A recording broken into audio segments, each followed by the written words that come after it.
এই বাতাসের মধ্যে ঘ্রাণটা ছিল। জুনায়েদ তৎক্ষণাৎ মসজিদ নববীর দিকে ছুটলো। সেখানে যাওয়ার পর দেখছে তো রাসূল কিয়ামুল লাইল নামাজে দাঁড়িয়ে আছে। আল্লাহ নবীকে স্পেশাল ক্ষমতা আল্লাহ দিয়েছিলেন। এই ক্ষমতাটা হলো আল্লাহ নবী রাত্রিবেলায় সামনের দিকে যেমন দেখতে পান, পিছন দিকে তার চেয়ে 10 গুণ বেশি দেখতে পান। যারা বলেন সুবহানাল্লাহ। এখানে অনেক প্রশ্ন জাগে, রাসূলের পিছনে চোখ ছিল নাকি? না, কোনো চোখ ছিল না, তারা দেখবে কেমনে? আল্লাহ নবীর চোখ দিয়ে সামনে যেমন দেখতে পান, 4 আঙ্গুল নিচে স্পাইনাল কর্ডে 4 আঙ্গুল নিচে আল্লাহ রাব্বুল আলামিন নবুয়তের সিলমোহর দিয়েছেন নবীর পিছনে। চোখ দিয়ে যেমন তিনি দেখতে পান, নবুয়তের সিলমোহর পিছনে থাকে চাইতে 10 গুণ নবুয়তের সিলমোহর দিয়ে রাত্রিবেলা দেখতে পান। যারা বলেন সুবহানাল্লাহ। নবুয়তের সিলমোহর দিয়ে রাসূল দেখতে পেলেন জুনায়েদ পায়চারি করে।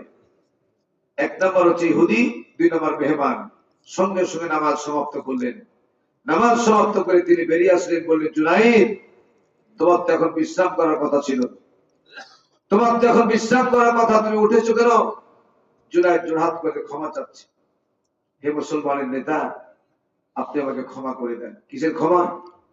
না তো অতিরিক্ত দুধ পান করার কারণ হতে পারে, অতিরিক্ত দুধ পান করার কারণে হতে পারে, অথবা 2 নম্বর হচ্ছে আমার জীবদ্দশায় এত আরামের ঘুম কখনো আমি পাইনি। আপনার বিছানে শুয়ে যাবে ঘুম আরামের হয়েছে, এত আরামের ঘুম আমার জিন্দেগিতে কখনো হয়নি। এই কারণে হতে পারে মনের অজান্তে আমার বিছানে পেশাব হয়ে গেছে।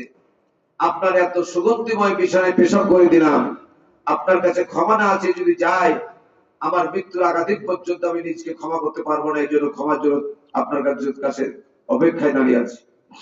আল্লাহ রাসূল তার হাতটা নামালেন। নামার পরে বলছে, রাসূল জোড়হাত করলেন। আল্লাহ নবী নিজে জোড়হাত করে বলতে, জুনায়েদ, তুমি ক্ষমা চেও না, বরঞ্চ আমাকে ক্ষমা করে দাও। সুবহানাল্লাহ বলবেন না? আল্লাহ নবী বলছেন আমাকে ক্ষমা করে দাও।